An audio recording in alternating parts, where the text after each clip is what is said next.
Mipadayag sa iyahang gibating kasubo alang sa pamilyang Pabalinas ug sa uban pang namatay nga miyembro sa Special Action Force kun SAF 44 ang amahan sa Jensan.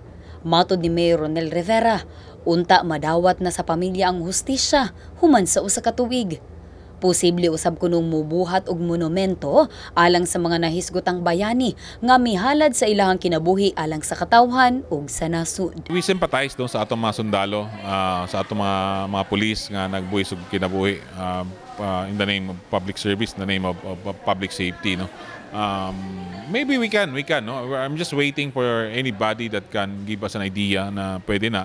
Not only with SAF 44 but all those policemen nga nagbuhis og kinabuhi in line of duty, no? So maybe we can do that also. Bisan ang Vice Mayor sa Jensan na mahayag nga unta sa subling pag-abli sa investigasyon sa kaso sa SAF 44, makabot na nila ang hustisya. Pani makuha na gina matapos na gid, no. Of course the families, no, are still waiting, no, na matagaan gid sang hustisya man, no. Si Kagawad Rosalita Nunez usab nagpagawa sa iyahang gibati may kalabutan niini.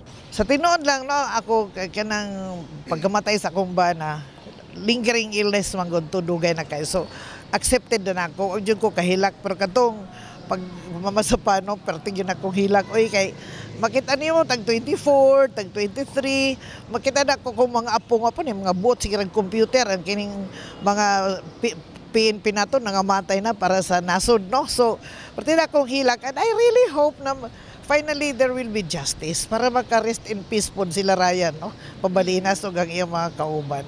Kahibaloan nga Enero 25, tuig 2015, namatay ang 44 nga miyembro sa SAF sa Tucanalipaw, Mamasapano, Maguindanao. Kini dihang ilang gidakop ang Malaysian bomber nga si Zulkifli Binhir alias Basit Usman. Malampuson man nilang napatay ang ilahang target, apan puli niini ang kaugalingon nilang kinabuhi.